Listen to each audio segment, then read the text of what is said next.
Capítulo 11. La soberana intervención de Dios. En este capítulo nos ocuparemos en desarrollar lo concerniente al crecimiento en esa iglesia en España, en la ciudad de Badalona, donde comenzó la obra que el Señor nos encomendó realizar en esa nación. 10 personas procedentes de Argentina, a fines del año 1976, nos fuimos a radicar a Barcelona. Ya había 2 locales que funcionaban para reunión de los hermanos que nos dedicábamos a dar culto al Señor y alternábamos este servicio haciendo actividades evangelísticas, como la mayoría de las iglesias llevan a cabo. Un local estaba en la ciudad de Barcelona y el otro en Badalona, al cual ya nos hemos referido, y que es una ciudad más pequeña que la primera, colindante a ambas. Así que podemos decir que la misma congregación se reunía en 2 lugares distintos. A pesar de las actividades evangelísticas que desarrollábamos, no obteníamos ningún resultado de crecimiento numérico en la iglesia. El desaliento ya hacía mella entre los 10 que habíamos llegado procedentes de Argentina, y los 5 que se habían incorporado en el comienzo de la iglesia. Junto a esta dificultad se añadía otra: la financiación de la obra misionera en Europa. No era demasiado fácil encontrar trabajo, pero ya habíamos aprendido que las dificultades en la obra del Señor siempre dan paso a bendiciones mayores. Y esta vez sucedió de la misma manera. El salario que yo recibía de Argentina no era suficiente ni siquiera para la manutención de mi propia familia. Pero un día, a mi hija menor, que en este tiempo tenía 14 años, le habían regalado en Argentina un muñequito relleno de aserrín, que era muy gracioso. Alguien de otra congregación lo vio y le propuso a mi hija si se animaba a hacerle 100 muñecos como aquel para regalar en un campamento juvenil que se iba a realizar en pocos días. Montse, que así se llama mi hija, nos consultó y se animó a hacerlo. Mi esposa, que siempre está dispuesta en cualquier trabajo de costura, la ayudó. Hicieron los 100 muñecos, le pagaron por aquella actividad, y desde ese momento comenzó un pequeño taller para la fabricación de varios modelos de muñecos que rellenábamos al principio con arena, y después con aserrín de corcho. El pequeño taller fue agrandándose y ese fue el medio que Dios utilizó para financiar la obra misionera que estábamos desarrollando en Europa, y que desde Argentina era imposible sostener económicamente. Pero la iglesia seguía sin crecer en número. Y eso nos preocupaba. Le dábamos la culpa al materialismo imperante en España y a la indiferencia que, en verdad, todavía son las características con las que tropieza la obra misionera allí. Pero Dios se sigue especializando en lo imposible. Tuvimos forzosamente que acordarnos de lo que le dijo Dios a Abraham ante la risa de Sara: ¿hay para Dios alguna cosa difícil? Génesis 18:14. Esa seguridad que teníamos nos evitaba el desmayar. Hacíamos todo cuanto sabíamos en cuanto a evangelización, pero sin ningún resultado visible. Sin embargo, estábamos seguros que Dios respondería a las oraciones que elevábamos continuamente al trono de su gracia a favor de la salvación de los pecadores de aquella zona en que estábamos afincados. Dios, de momento, no respondía. Ni una palabra profética que nos diera una esperanza venía a ningún labio. Aprendimos a esperar. Quizás pasaron 2 años sin que ningún resultado visible aconteciera, pero lo que nos mantenía en el lugar era la nube de su presencia. Estábamos dispuestos a levantar el tabernáculo si la nube se movía, pero estando la nube sobre nosotros sabíamos que el propósito de Dios era tenernos en aquel lugar. Por fin vino la palabra. Dios se comprometió con nosotros, y nos puso una condición. Fue en un culto, en medio de las alabanzas que estábamos elevando al Señor. Alguien oró con un verdadero clamor que hizo estremecernos, pidiendo al Padre, por favor, enviara almas a engrosar las filas de los pocos redimidos que había en aquel lugar.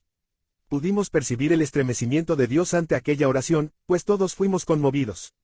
Entendimos allí la diferencia que hay entre una oración habitual y una oración de clamor, nacida de la angustia de una acuciante necesidad. Las cosas que atañen a la obra de Dios no hay que solicitarlas en un estado de moderación tímida. La justicia que Dios hará a sus escogidos es aquellos que es demandada con clamor de día y de noche. Lucas 18:7. Por esto no nos extrañó que, después de aquel estremecimiento producido por la oración vociferada en súplica, sucediera, al poco, la intervención de Dios con una palabra profética. No puedo transcribir aquella palabra textualmente, pero sí puedo expresar, con otras palabras, su contenido. Así dice el Señor: yo he oído vuestro clamor, y he visto vuestra paciencia y vuestra esperanza. Ahora yo voy a responder. Dentro de pocos días añadiré gente a mi iglesia en esta congregación. Pero os impongo una condición. Algunos de vosotros que estáis aquí en Barcelona debéis ir a orar a la ciudad de Zaragoza, a la Plaza del Pilar, y yo añadiré a nuevos hermanos en esta zona donde estáis trabajando. Como he señalado, no es textual la transcripción de la profecía, pero no le falta ningún elemento de los que señaló el Señor. A esa altura de nuestro caminar en el Espíritu no podía sorprendernos una palabra así. Dios nos había demostrado en varias ocasiones que sus pensamientos no son nuestros pensamientos, ni sus caminos nuestros caminos, Isaías 55:8. No obstante, estábamos sorprendidos. El culto terminó allí, la palabra había alentado a algunos y preocupado a otros. Así que hicimos lo que hacíamos siempre. Nos juntamos, al otro día, para poner delante de Dios la palabra recibida, esperando que el Espíritu Santo confirmara aquello, o nos lo hiciera clasificar como un buen deseo nada más, sin la autoridad de Dios. Recordamos aquel día en Quilmes cuando los responsables espirituales de la iglesia estábamos en la puerta del salón confundidos y asustados por los cantos de la congregación, precedidos del predicador que, tocando el acordeón, nos introdujera en la alabanza.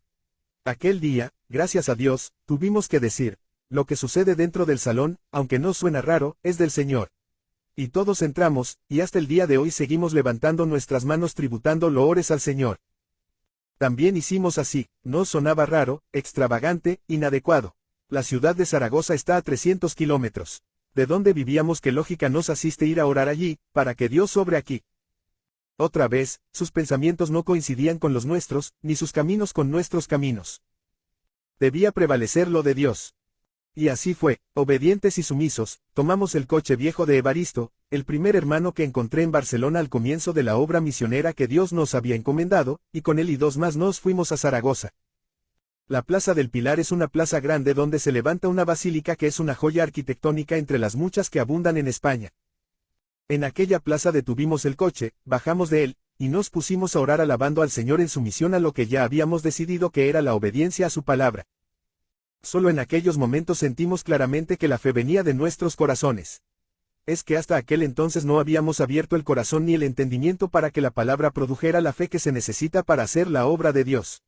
Habíamos alterado un poco los factores, habíamos puesto la obediencia delante de la fe, y habíamos puesto el temor de Dios en primer lugar. Pero no sentíamos haber hecho algún desaguisado al invertir el orden de los factores.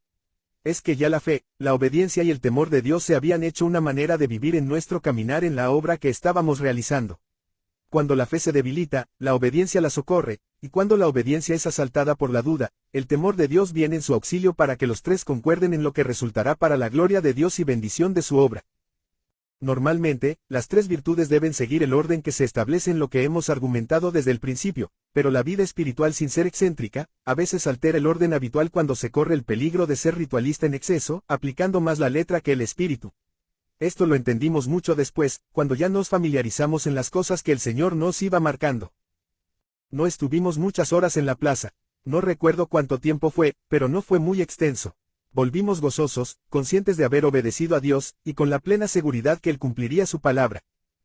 No se hizo esperar. Fue a los 15 días de haber ido a orar a Zaragoza cuando pudimos comprobar, una vez más, la fidelidad de Dios. Los sábados teníamos culto en Badalona, la ciudad pegada a Barcelona, la capital de Cataluña. La hora del culto era a las 7 de la tarde. Era un sábado más donde nos encontraríamos los 15 que formábamos aquella congregación. El salón se encuentra en un extremo de la calle. Nosotros, los que vivíamos en Barcelona, siempre llegábamos unos pocos minutos antes de comenzar el culto, y doblábamos la esquina opuesta. Aquel sábado al hacerlo, vimos a la distancia una pequeña multitud enfrente de nuestro local. Lo primero que nuestra mente pensó, es que alguien se había arrojado al vacío desde un balcón, o había ocurrido algún incendio. Ni lo uno, ni lo otro. Era la respuesta de Dios. Un centenar de personas, invitadas por alguien que no conocíamos, estaban esperando para que abriera el local. Lo abrimos. Predicamos el Evangelio. Y 40 almas se entregaron al Señor, de las cuales la mayoría hoy están firmes en la congregación. Fe, obediencia y temor de Dios. Temor de Dios, obediencia y fe. Tres cosas que se hicieron manifiestas. Que no es con ejército ni con fuerza, sino solo con su espíritu, Zacarías 4:6. Clama a mí y yo te responderé, y te enseñaré cosas grandes y ocultas que tú no conoces, Jeremías 33:3.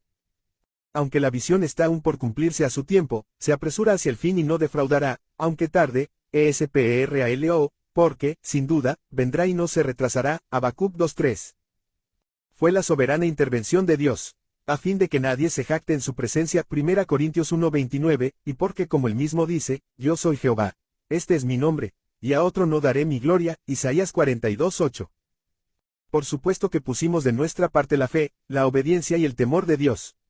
Pero cada uno de estos tres elementos provienen de Él, por lo cual lo que nos resta decir es lo que encontramos en Lucas 17:10, siervos inútiles somos, pues hemos hecho lo que debíamos hacer. Capítulo 12, el frasco de perfume. Después de ese crecimiento que describimos en el capítulo anterior, mi familia y yo regresamos a Argentina. Pero 2 veces al año, alguna vez solo, otra vez acompañado de mi esposa, visitábamos las iglesias que ya estaban activas en Inglaterra, España y Francia. En Inglaterra, en la ciudad de Emsworth, que ya he relatado, no solamente funcionaba una iglesia convencional, sino que ya tenía su casa bíblica. Es decir, el hogar que hacía las veces de seminario, para la preparación de futuros pastores.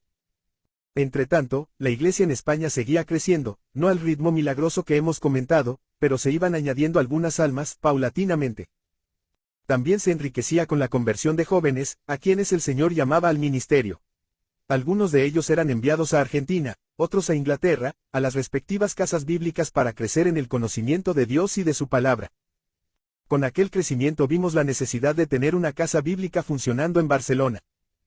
En el tiempo en que los 10 que vinimos de Argentina estuvimos en España, funcionó una incipiente casa bíblica en el pequeño departamento que usábamos en Barcelona para salón de cultos. Después pasó a otro pequeño departamento, cuando necesitamos ampliar el salón, y finalmente desapareció, enviando a todos, como expresé anteriormente, a Inglaterra y Argentina. La inquietud acerca de la casa bíblica en España seguía aumentando y ya se hizo un tema de insistente oración. En una de mis visitas a España, después del periodo de 4 años que estuve con mi familia allí, el tema de la casa bíblica estaba en una insistente vigencia. Una tarde estábamos sentados en la casa del hermano Evaristo en Badalona. Éramos 5 o 6, y después de haber orado seguíamos comentando acerca de lo que entendíamos era una imperiosa necesidad, casa bíblica. Alguien sugirió que debíamos buscar una casa en los alrededores de Barcelona y que ya Dios proveería los medios para comprarla. La conversación se fue animando y alguno de los 5 o 6 que estábamos reunidos pensó en cierta zona donde había visto fincas rurales en venta. Otro dijo: ¿Qué hora es? Es temprano, ¿por qué no vamos a averiguar? La idea fue aceptada, y 3 hermanos fuimos hacia aquella zona, en un paisaje de montañas boscosas que circundan la ciudad de Barcelona. Allá fuimos. El más entendido nos llevó a una vieja casa en la montaña, donde había un hombre que trabajaba un huerto. Le preguntamos si aquella casa estaba en venta, y nos dijo que no, pero que había otra muy cerca de allí, también entre montañas, que le habían dicho que se vendía. Nos dirigimos hacia aquel lugar, y, efectivamente encontramos a los dueños, un matrimonio de alguna edad que nos pusieron precio a la finca que vendían, al pie de la carretera, dominando un paisaje verde y hermoso entre las colinas boscosas de pinos. La casa era muy grande, había que hacerle algunas reformas, si queríamos destinarla a casa bíblica. Pero, además, tenía 2 salones muy amplios que vendrían de maravilla para tener, tan solo en uno de ellos, los cultos de la mediana congregación, llegado el caso. Saludamos a los dueños, nos despedimos y quedamos en que les contestaríamos cuando tomáramos alguna decisión sobre la posible compra del inmueble. Regresamos a casa de Evaristo para darle el resultado de nuestra investigación, contentos por el hallazgo, pero tristes al enfrentarnos con la realidad de que no contábamos con el dinero que nos pedían. Lo cierto era que las arcas de la iglesia estaban completamente vacías. Aquella tarde, uno de los 5 o 6 que nos habíamos reunidos en la casa de nuestro hermano, era un inglés perteneciente a la iglesia de Emsworth, que nos estaba visitando en España. En el comentario que hacíamos sobre la casa que este hermano extranjero no conocía, pues él era uno de los que nos había acompañado en la exploración, dijo de repente: «Yo vendo mi casa en Inglaterra y podemos comprar esta finca». Nos sorprendimos, y nos sobresaltamos. Y pasado el estupor entramos a calcular cuánto se podría sacar de la venta de la casa en Inglaterra para poder comprar la finca que habíamos acabado de ver. No alcanzaba el dinero, faltaban unos 3 millones de pesetas. A algunos se les vino el alma a los pies, otros insinuaron de pedir un crédito. A esta altura de la conversación, el hermano Graham, que era quien había ofrecido la posibilidad de comprar la finca, trataba de calcular más aproximadamente lo que podría sacar de la venta de su casa.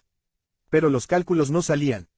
Será en otra ocasión, creo que fui yo quien dijo esto.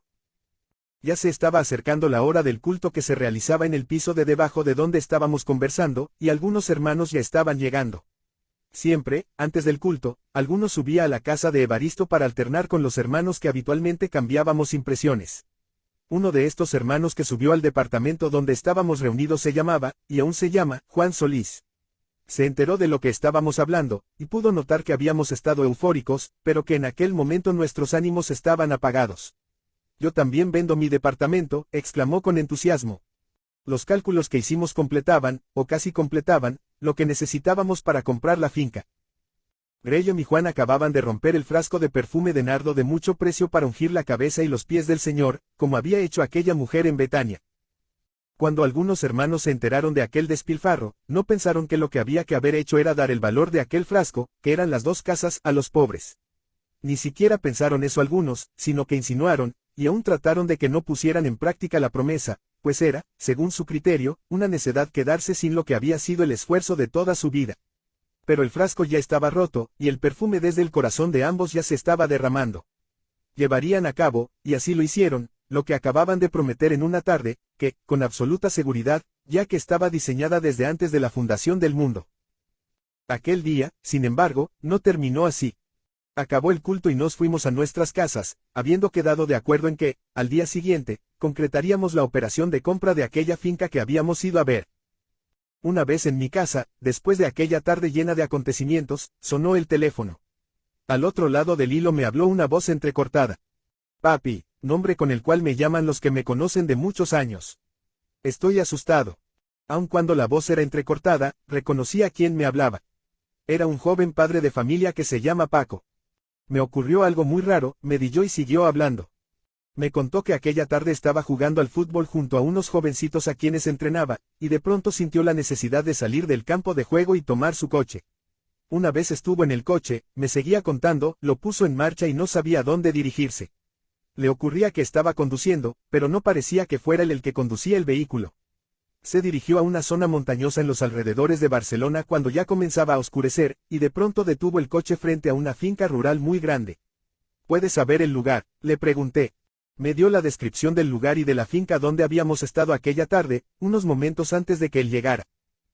Cuando me hubo contado la ubicación del lugar, lo tranquilicé diciendo, quédate tranquilo que en todo está la mano de Dios.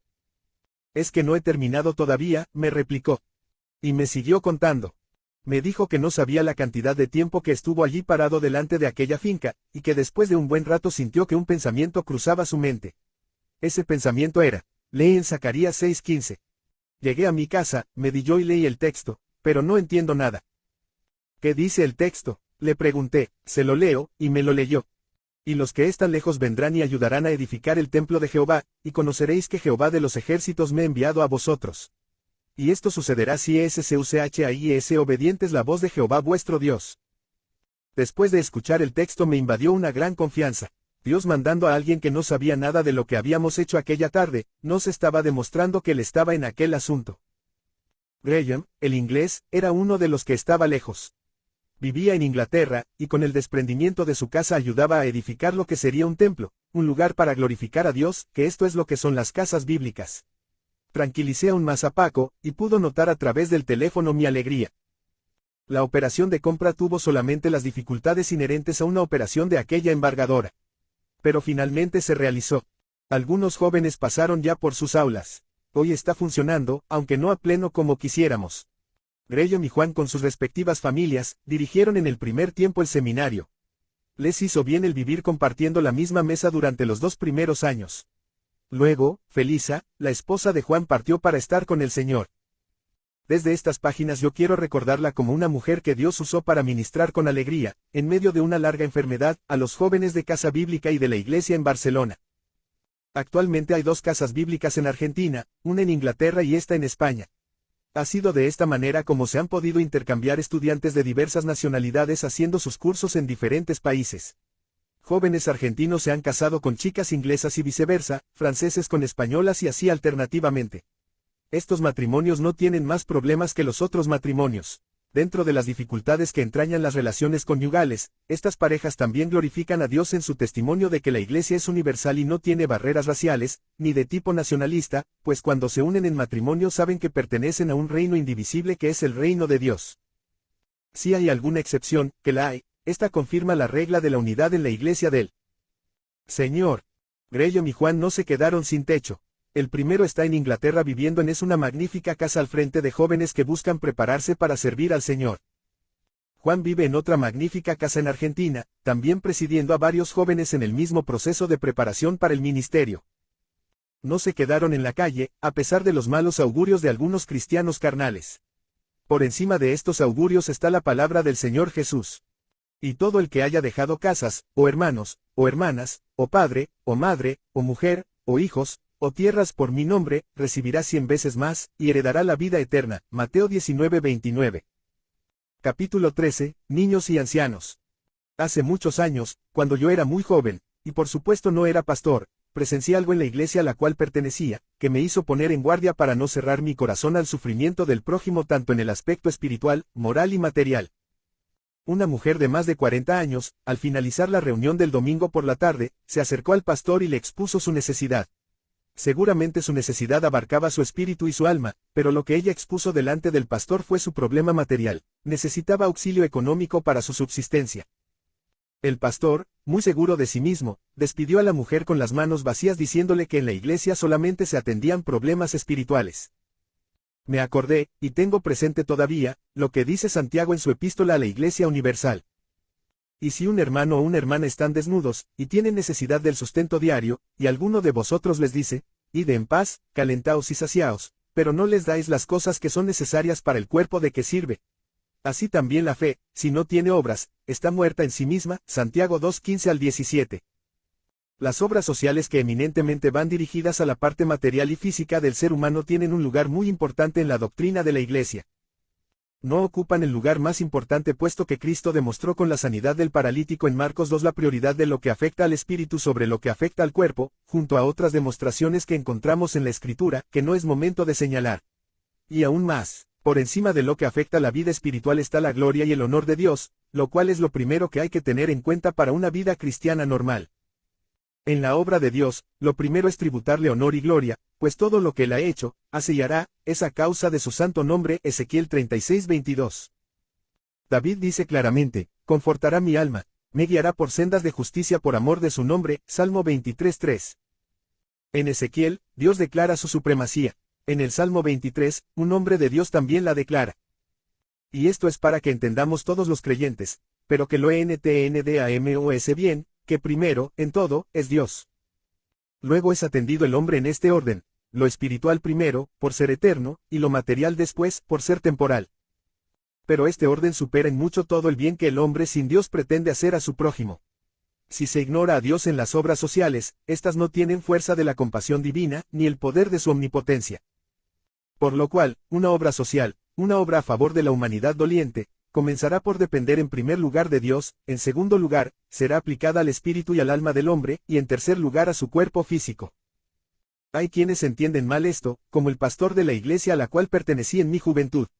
Eliminan la obra social material y física por un desconcepto de la prioridad de Dios y del espíritu.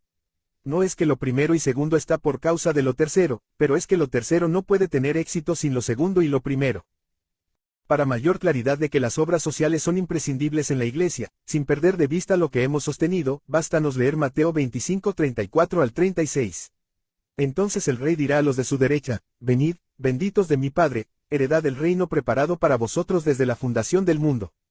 Porque tuve hambre, y me disteis de comer, tuve sed y me disteis de beber, fui forastero, y me recogisteis, estuve desnudo, y me vestisteis, enfermo, y me visitasteis, en la cárcel, y vinisteis a mí. Una iglesia sin un énfasis adecuado a las obras sociales no está cumpliendo con el cometido que el Señor le ha encomendado. Un evangelio que no contempla lo temporal, tampoco es el evangelio que predicó el Señor Jesús. Pero todo, lo temporal y lo eterno, está sujeto a la dirección de Dios. Es el Señor quien tiene que dar las indicaciones de cuándo y cómo, específicamente hay que obrar las obras de Dios. El Señor dijo que él obraba en el día, no en la oscuridad de la noche. Juan 9:4. Es solamente a los rayos de la luz que se pueden hacer las obras de Dios. Por lo tanto, hay que esperar su palabra que es lámpara a nuestros pies. Salmo 119:105. El hogar de niños que funciona en Argentina en la ciudad de Concordia, se llama Hogar de Niños Belén. Y su origen lo tiene en una palabra que el Señor habló en lengua francesa a una hermana de aquella ciudad cuyo nombre es Clelia, y que no entendió, pues no sabe francés, lo que el Señor le dijo. Pero lo repitió al pastor de la iglesia en Concordia. La traducción al castellano es esta. La gloria de esta iglesia son los niños. No entendimos al principio que esta era la palabra para fundar un hogar de niños necesitados.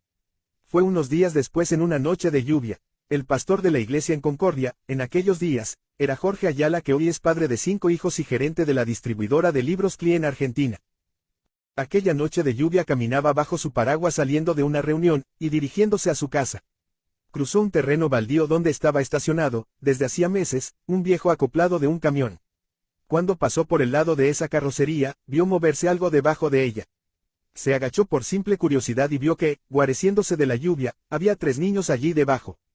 Les preguntó qué hacían allí, y la contestaron que allí pasaban todas las noches, pues no tenían casa donde vivir. El pastor recordó las palabras en francés que había recibido Clelia, y les invitó a ir con él. Los chicos accedieron, tenían un promedio de 10 años. Y se los llevó a su casa.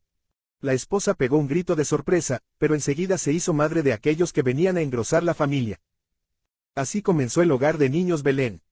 Muy pronto la familia fue aumentando, pues otros niños, que vivían debajo de otros acoplados de camión se añadieron a la casa. Comenzaron a ir a la escuela, y dejaron de vender diarios por las calles, y de limpiar zapatos en las plazas públicas. A estas fechas han pasado muchos niños por el hogar. Todos se hicieron hombres, algunos se convirtieron y están sirviendo al Señor en algún lugar. A otros, lamentablemente, solo les pudimos dar de comer y vestirlos. La obra social sigue, y el objetivo es que la ayuda material, moral y física que podemos brindarles abarque también su inmortalidad. Quedó demostrado en la fundación de aquel hogar, que Dios va comunicando a sus siervos, los profetas, el desarrollo de sus planes aquí en la tierra. Con el hogar para ancianos que está establecido en la Patagonia, en la ciudad de Esquel, el Señor obró en la misma forma, dándonos a conocer con palabra profética su plan para establecer una obra social para aquellos que ya han vivido una larga vida en este mundo, y que la sociedad los relega a un plano inferior, esto es, lo a ancianos. Pero, desde que vino la palabra hasta que se concretó, pasaron más de 20 años. Fue en el año 1968 o en el 1969, no puedo recordarlo con exactitud. Formaba parte de la primera casa bíblica en Quilmes, una jovencita que en aquel entonces tenía 17 años, y su característica era que pasaba por frecuentes rebeldías, que Dios trató siempre con éxito en ella. Esta chica hoy es la esposa del pastor de la iglesia en Esquel y es la directora del hogar de ancianos que funciona en esa ciudad. Hace, pues, unos 20 años atrás, en la primera juventud de esa muchacha que responde al nombre de Elba, que estando en un culto en Quilmes, y pasando por un momento difícil en lo que era frecuente en ella, vino una palabra de Dios desconcertante. Generalmente, cuando alguien se pone difícil la palabra profética suele ser fuerte y correctora. Pero la palabra que vino sobre aquella niña fue que Dios la había destinado para dirigir, con dulzura, un hogar de ancianos.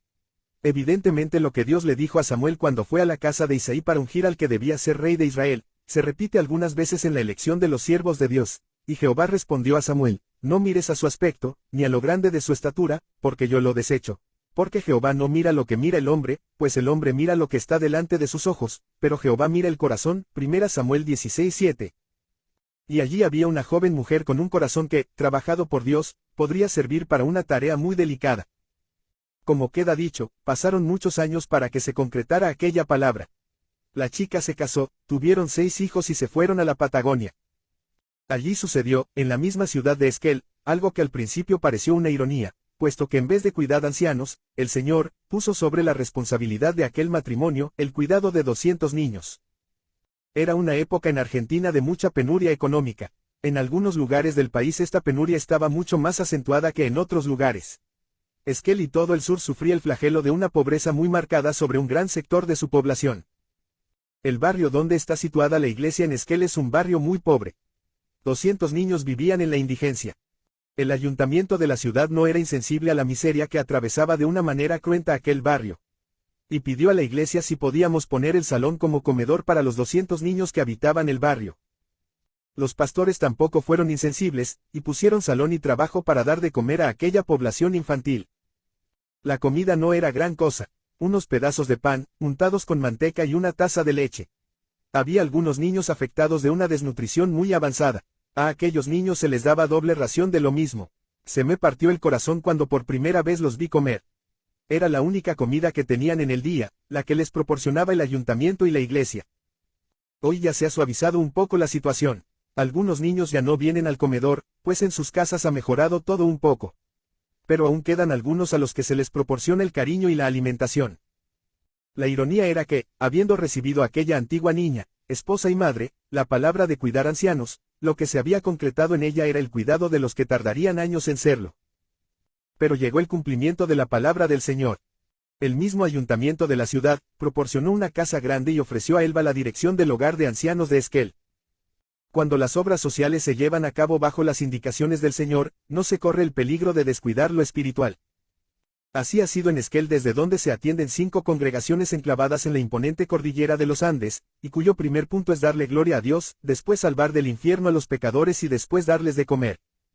La salvación del hombre es una consecuencia de darle la gloria a Dios. La obra social es la consecuencia del perdón de los pecados.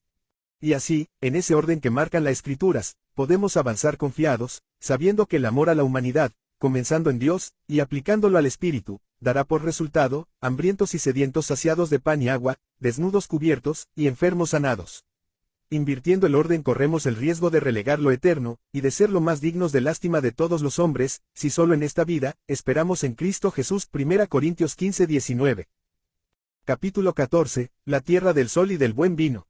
Muchas veces, como hemos constatado en otra parte de estos relatos, nos hemos encontrado con el problema de no saber qué actitud tomar con respecto a atender o no a grupos de hermanos que salen de otras congregaciones, y que nos piden ser cubiertos. Corrientemente preguntamos cuál es el motivo de su deserción de la congregación a que pertenecen, y si el motivo es por falta de libertad en el culto al Señor, los atendemos por 2 razones. La primera, porque entendemos que es el único motivo valedero para salir de una congregación, pues tenemos un concepto bien formado y amplio de lo que es el culto al Señor. La segunda razón, que no es tan fuerte, es para que no se constituyan en un grupo más de los que abundan en independencia del conjunto de lo que realmente es la Iglesia Universal. Algunas veces, por circunstancias que no vienen al caso relatar, hemos obrado sin ajustarnos a esta regla. Pero lo que pasó en Mendoza, que es la tierra del sol y del buen vino, fue algo diferente. Recibimos sendas cartas de un pastor que nos pedía ayuda espiritual para la congregación en la que Dios le había hecho responsable. Fueron 2 cartas, puesto que dejamos pasar un tiempo sin contestar la primera, pues no es muy gratificante trabajar en campo ajeno. Pero con la segunda tuvimos que responder que estábamos dispuestos a darle ayuda, lo cual nos agradeció, sin conocernos, con una tercera carta. El resultado de aquella correspondencia fue que, con 2 o 3 hermanos más, nos fuimos hacia la ciudad de Mendoza, distante de Quilmes unos 1100 kilómetros. Por aquel entonces una hermana de la iglesia de Quilmes había enviudado, y contraído segundas nupcias con un hermano, viudo también, residente en Mendoza, viejo metodista, de los que no comulgaban con las nuevas teologías que promueven ciertos hermanos de esa denominación. Como no había un conocimiento previo con el pastor que nos había escrito, era pastor de una iglesia pentecostal, nos hospedamos en la casa de los hermanos García, que era la pareja de recién casados, por segunda vez, que acabamos de describir. Les explicamos el motivo de nuestra llegada a Mendoza, les dimos gracias por su hospitalidad, y nos dirigimos a la casa pastoral que había reclamado nuestra ayuda. A juzgar por las 3 cartas que habíamos recibido esperábamos un recibimiento efusivo y de alivio por parte del pastor. Pero fue todo lo contrario. Una tristeza bien visible reflejaba su cara, y nos dimos cuenta, por lo irritado de sus ojos, que había estado llorando. Antes de preguntar nosotros qué es lo que había pasado, él nos dijo: tengo una revolución en la iglesia.